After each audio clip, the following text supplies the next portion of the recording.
Hi everyone. Today we're taking a look at Descartes' Meditations, in particular the first two meditations in that work by Descartes. So some basic points that we're going to cover today. Number one, the nature of knowledge. Number two, Descartes' approach of using methodological doubt. Number three, his cogito argument. Number four, the nature of the mind and the body. Number five, related to four, the view of substance dualism. And finally, Elizabeth's objection to Descartes' views. So we'll take these one at a time. So we'll start with a rough definition of knowledge that will be at least good enough for our purposes. So sometimes philosophers define knowledge as justified true belief.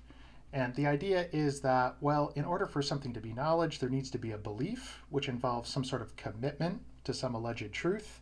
So for example, I believe that it is raining outside right now. Right? I'm committing myself to that claim. Number two, I need some justification behind that, which is to say I need some sort of reason or evidence in support of that belief. So for example, my observations or the testimony of other people who say that, yes, it is raining outside right now, or no, it isn't. And finally, that belief that I have has to actually be true. And what makes it true? Well, one common view would be that my claim corresponds to reality, that it accurately represents the real world. Now, if you want to study the nature of knowledge more closely, you can, of course, question this brief account that we've given of what knowledge is, but many philosophers think that something like this is at least close to the best definition of knowledge that we can come up with. So for purposes of discussing Descartes, we're going to run with that for now. Knowledge is, we are taking it to be justified true belief. Now, what is certainty in the sense that Descartes cares about that term? I suggest that certainty is what you have when there's a compelling proof for something, or in other words, when you have a complete justification. So I have knowledge of something, and you might say that knowledge is certain if and only if the justification part of that knowledge is 100%, right? If I've given a complete knockdown proof that fully supports the commitment that I have, the belief that I'm expressing. So in Meditation 1, Descartes addresses the question of what, if anything, can we know with complete certainty?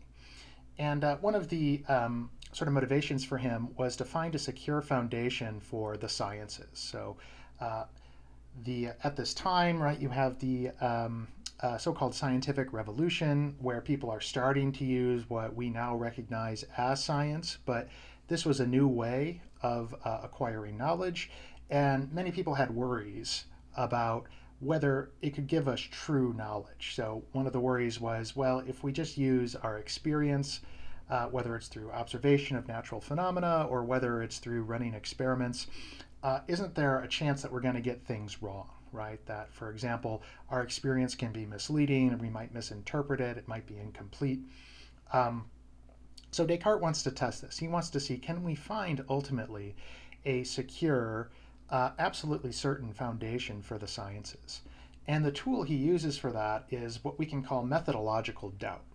So Descartes says in Meditation 1 that he's going to doubt every belief that he has to an extreme degree, and he wants to see what, if anything, among his beliefs will survive that process. So in other words, I believe a bunch of things, I'm going to try and doubt them all. Can I find anything that is undoubtable, something that I simply must accept to be true? As we're going to see, he thinks that there is, but before he gets to that point, he tears down a lot of the old beliefs that he had. I should mention from the outset here, Descartes is not talking about practical belief in doubt. So he's not saying that you should doubt these things in your everyday life. He, like everyone else, assumes that there is an external world, for example. But as a philosophical exercise to see what, if anything, we can know with certainty, it makes sense to adopt this approach. There's no guarantee he'll find anything that he can know with certainty. It might turn out that actually we're not certain about anything, and perhaps some kind of skepticism is the sort of correct philosophical view. Whether you think that would be a bad result or not, it's certainly a possible one that Descartes can't rule out from the start. So he begins by asking, well, what can I doubt? And the first thing he comes across is beliefs from the senses. So, for example, my senses seem to tell me that there's something happening in the world in front of me. I see it, I hear it, for example. And most of us do accept beliefs based on our senses, or we form beliefs based on our senses on a daily basis. That's how we get through life. But Descartes points out that sometimes our senses deceive us. And in the past, he has been deceived. Classic example, there's a stick in the water. The way that the light reflects or refracts, whatever it is, it looks like the stick is bent under the water, but it turns out it isn't really. It's just an illusion. So cases like that, to him, raise the question, well, how do I know that any particular belief from my senses is to be trusted? Isn't it at least possible that I'm mistaken in any belief, because I know that at least sometimes I've been mistaken in beliefs based on my senses? All right, well, how about the belief that I have a body? Move on to the second type of belief. I seem to perceive that I have a body, right? It would seem really, really strange to doubt that. But Descartes points out that I could be just dreaming this.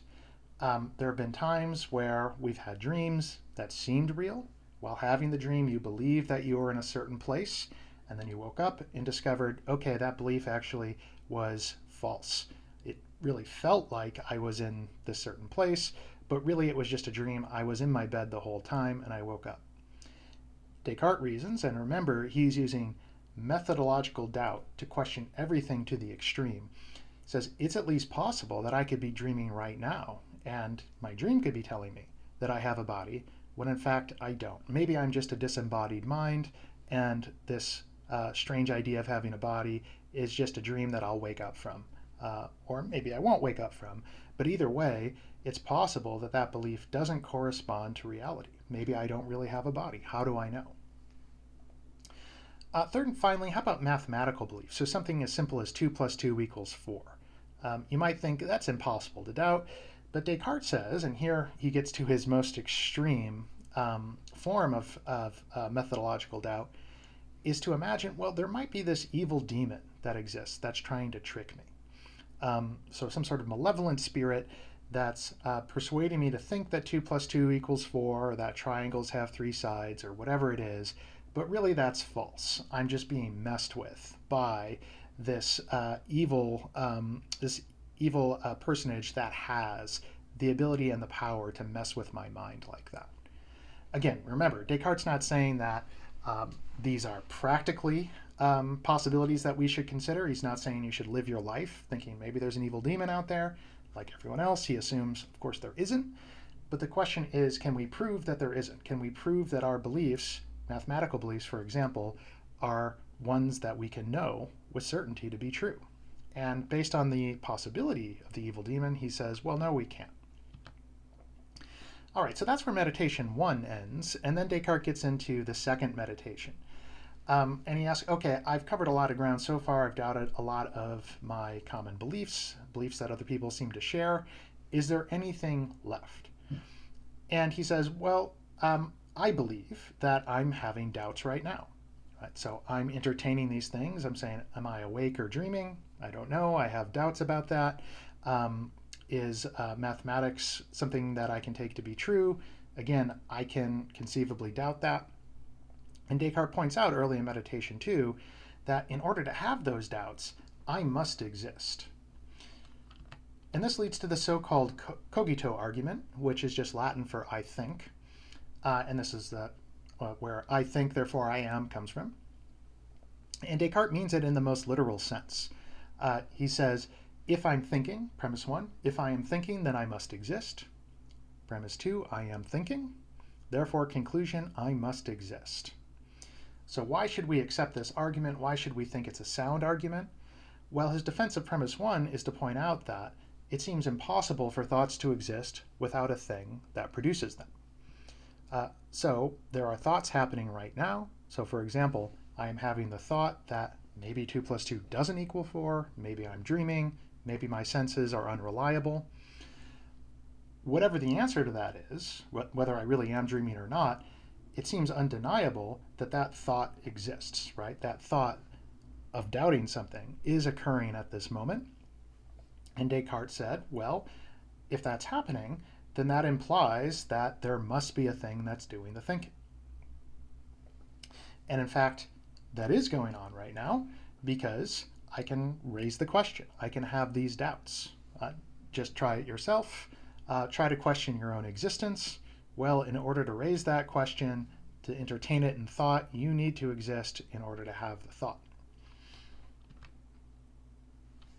So what is this I that Descartes claims to exist? So Descartes claims to prove his own existence through I think, therefore I am. And he says, well, as far as I know so far, I am a mind and not necessarily a body. What is a mind? He defines simply as a thinking thing. So a mind is just a substance that does thinking, performs thinking.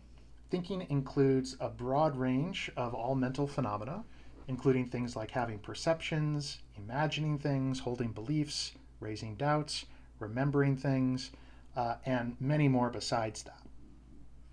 A body, on the other hand, which he hasn't proven yet to exist, he defines as an extended thing. So what is extension? It's something that has some kind of dimensionality in space. So we seem to exist in a three-dimensional space where objects have length, width, and height. You might say a body just is the extension filling up those dimensions. It's just, Descartes doesn't really use the term matter, but you can think of a body as sort of matter that is extended in space. It takes up space, and that's what a body is. Whereas a mind is not an extended thing, rather it's just a thinking thing. It doesn't have a physical existence, it just has thoughts in a non-physical way. So at this point, Descartes has not proven that he has a body. He claims to do that in later meditations in the book. So in particular, he says he can't assume that he has a body because it's at least possible that he's still dreaming, right? Descartes thinks, I've proven that I exist, but only as a mind. Perhaps my mind is undergoing this dream, or perhaps the mind is being deceived by the evil demon into thinking that it has a body attached to it. But perhaps I don't actually have a body, and maybe that's a false belief. Still, Descartes thinks he's made some important progress here by finding at least one thing that he can't doubt, no matter how hard he tries, namely his own existence as a thinking thing. And he's going to use this to try and build up his other beliefs and to show that actually we can have confidence in other beliefs, including those that come from the sciences. First, a bit more, though, on the nature of body. Descartes uses the example of a piece of wax. So he says you take this piece of wax and you introduce heat to it, it melts, its properties change in a lot of ways, right? It started off as this sort of hard thing that had a certain shape to it. When it melts, it turns into a kind of liquid, right? It now takes up a different space. But Descartes says, or assumes, that it's the same piece of wax all along. It's one and the same thing. And he takes that as evidence that what makes it the same piece of wax is the fact that it's the same material extension, right? It's the same extended thing that exists in space, because he believes that everything else about it has changed from one state to the other. Its shape, its taste, its smell. The only thing that remains, he thinks, is its extension, right? And we can tell a story that, again, if you want to think of it in terms of matter, the matter that's extended in a certain space, when the wax is hard and cold, it then melts. That extension is sort of just changing the dimensions that it takes up. It is now flatter and wider, right, as a sort of puddle. But it's still the same thing, it's still the same matter. Descartes says the only thing that's remained the same is the extension, so that must be the essential nature of what a body is. It's mere extension. Whereas the nature of mind is pure thought. So just to be clear, by bodies, Descartes means anything physical. So anything that has extension in space. That includes our brains, the rest of our bodies, if we have them, rocks, trees, animals, things that are natural, things that are made by human. Anything physical for Descartes is a body. Descartes makes this claim that the mind is better known than the body, which might sound like a strange claim at first, but it makes sense given where he's gone with his argument so far, right? He thinks that we have direct access to our minds. You can directly have your thoughts, and you are the one having them. You don't have to learn about your thoughts from some other source, you just have them directly. Whereas beliefs about our bodies seem to be filtered through our minds. So for example, we perceive our bodies. For example, you feel pain in some part of your body, but that's a mental event. Or you can look down at your body, but again, that's a visual perception, which is ultimately a mental event, something in your mind. And we'd like to believe that, yes, of course we have a body, but Descartes still hasn't proven that we're not dreaming or that there's not an evil demon out there that could be tricking us about those perceptions. So at this point, Descartes thinks through the cogito argument, he's proven that he exists as a thinking thing, but he could still be mistaken in all of his other beliefs, including the belief that he has a body. So the claim is, if I do have a body, that's an extended thing in space. It's something physical and material, but I don't know if I actually have one of those yet. Later in the Meditations, Descartes, after claiming to show that we do have bodies, defends this view that's known as substance dualism. The idea that each person, right, so each human being, is composed of two substances. What are those two substances? Well, the two that we've talked about already, a mind and a body. Descartes' view is that I am a thinking thing that is at the same time conjoined with an extended thing, which is my body, which includes the physical brain. Now, mind and brain are separate for Descartes. Mind is non-physical. Brain is a physical part of the body. But he ends up, we're not looking at the argument here, but he ends up defending the view that each of us is a conjunction of those two things, those two substances, mind and body. This immediately raises a problem, though, of how the mind and the body interact with each other. It seems that minds can have effects on our bodies, and the reverse seems true as well. So, for example, I have a stressful thought that might increase my heart rate. So that's an example of a mental thing having an impact on the physical thing, right? The mind impacts the body in that case. The opposite direction would be, for example, say I suffer muscle damage, that can cause pain. The pain is in my mind, although the muscle damage itself is in my body. So at first this might not seem weird, right? We're all familiar with this kind of thing. Of course this happens. Why is it a problem for Descartes? Well, he corresponded with Princess Elizabeth, who was a royalty. I forget if it's, I think she was from Sweden. But anyway, Descartes and her, and she wrote letters back and forth, and she raises precisely this objection. How could there be a cause and effect interaction between a physical thing and a non-physical thing? So usually we explain causal relations in terms of bodies impacting or pushing one another. So the classic example would be if you're playing pool, right? You hit the cue ball with the cue stick, and it strikes one of the other balls. That other ball then moves. You might say, okay, the cause was the first ball moving, the effect was the other moving when it was struck by the first ball. That doesn't seem too weird. That seems to make sense. We can kind of explain that and understand that. But Descartes has to say it's possible for minds as non-physical things to have a similar impact on bodies or physical things. And he can't use the sort of standard sort of pool table example that we just used because the mind is not like a cue ball. It isn't physical. So how in the world is it possible for the mind to have an impact or some kind of influence upon physical objects? She points out, Elizabeth, that is, that because Descartes says minds have no extension, it seems impossible for them to have any physical impact at all. How could they possibly lead to effects in physical things when the mind itself is non-extended and purely non-physical? That seems like a really huge problem for Descartes. And remember, this goes in both ways. Body is something physical. How could it have a cause and effect relationship with respect to the mind? So again, muscle damage in the body. Why would that cause pain in the mind if the pain in the mind is ultimately something non-physical and non-extensional? Now, Descartes does try and deal with that in some ways, but I think most philosophers agree that his attempts to kind of deal with that objection were never very satisfying.